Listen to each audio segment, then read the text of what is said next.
founder of a technology company here in Ho Chi Minh City. Through this presentation, I will talk about digital transformation and the opportunities for Vietnam, and maybe you will see why I am here today.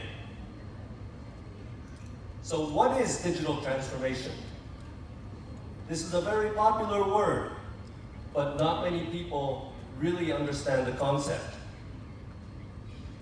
Digital transformation is affecting fundamental change, not just small change, fundamental change on society, an institution, a business, a relationship, using digital technology. So, using technology to make a process better, that is just digital improvement. Changing the process itself so that it is fundamentally better, that is digital transformation.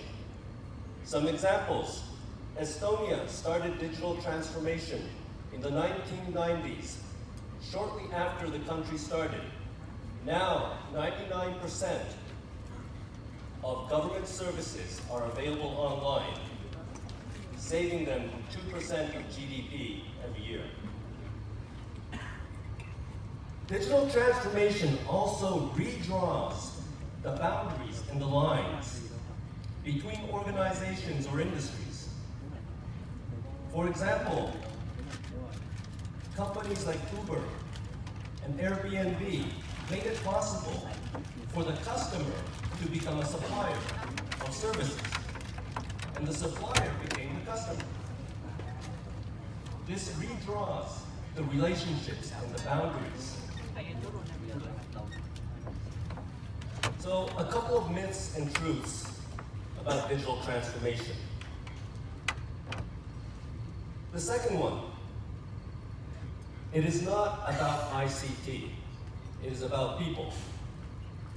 The person that will make a digital transformation successful or a failure is not the CIO or the CTO.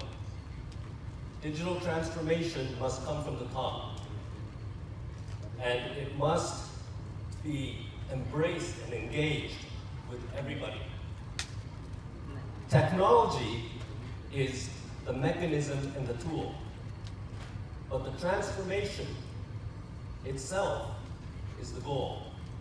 And so every business leader or government leader must be aware of how they can transform their organization to be better. Also, we've heard a lot about AI, IoT, and blockchain. And digital transformation usually isn't just one technology or another.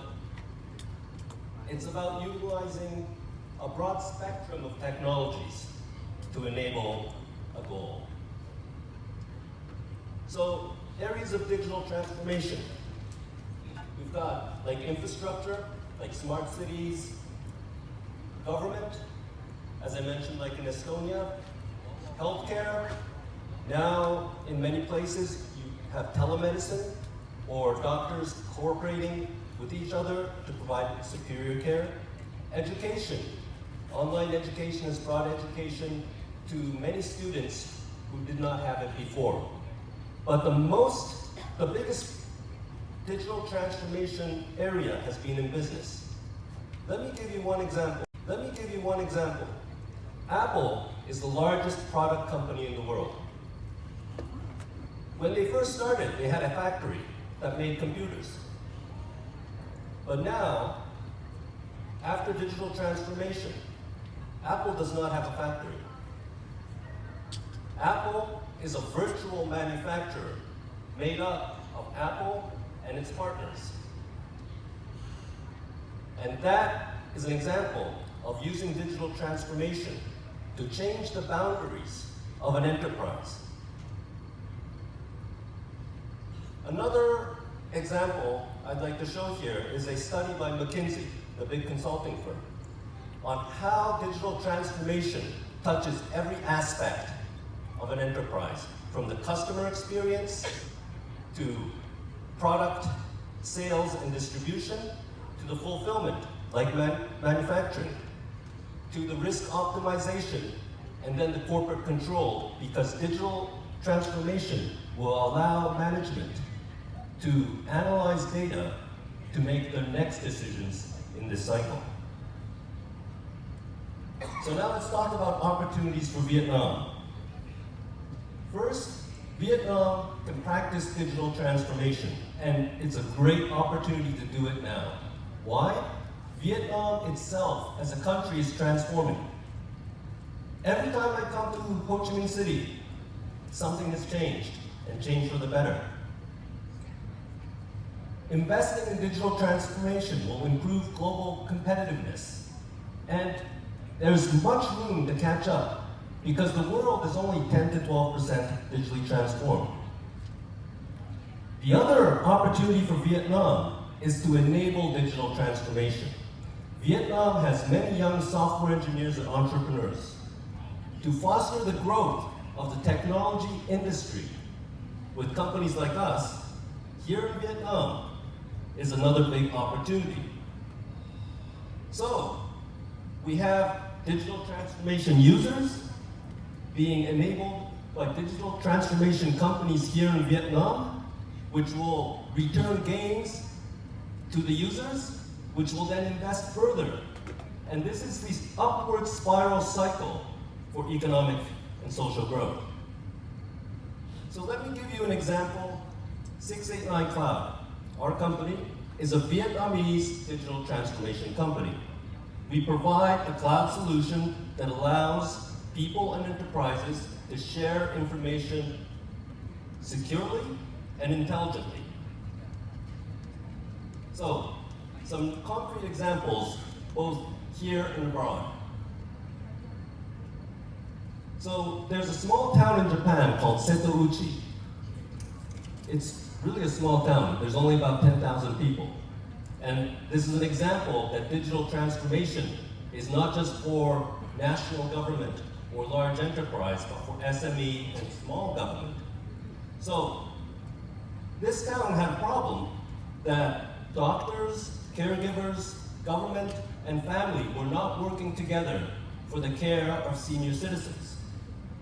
So, they implemented a cloud network so that doctors can share information with caregivers, caregivers can share information with town workers, all of that information is shared with citizens, and all of that information can be shared with their family.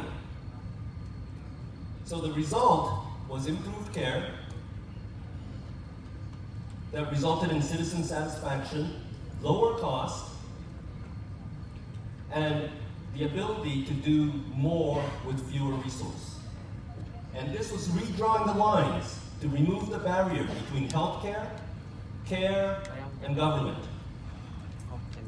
Another case study we're doing here in partnership with QTSC and RICO.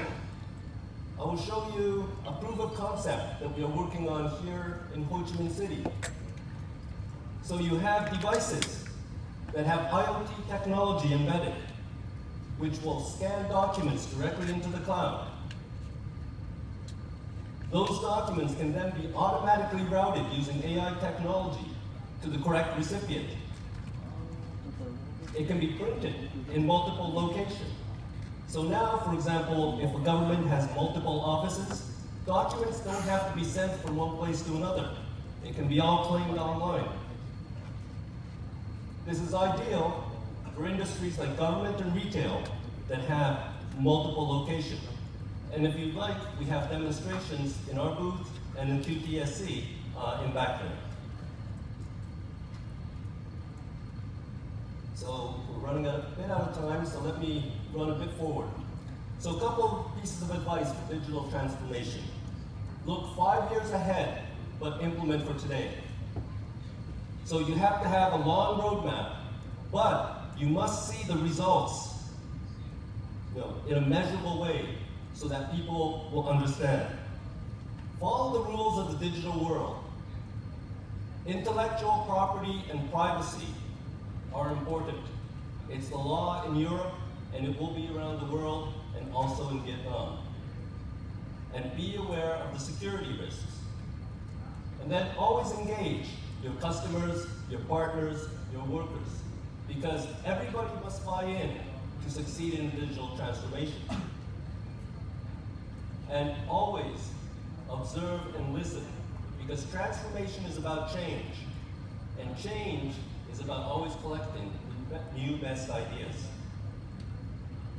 So finally, making Vietnam a digital transformation powerhouse. What can we do? We need bold action by government and industry to transform Vietnam into a digital society.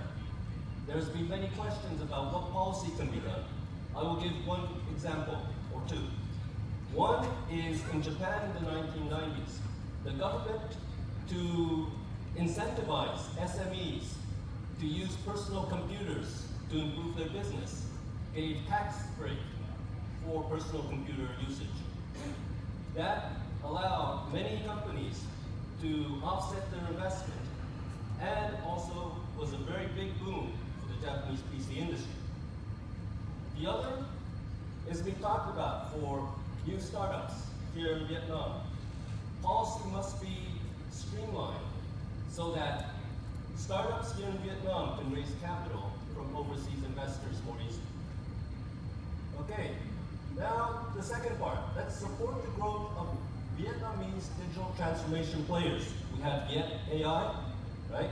And a lot of other really interesting companies here today. Let's support them through digital transformation so that we can all grow and make the upward spiral together. So, come on, thank you, and please feel free to engage with me. Thank you very much.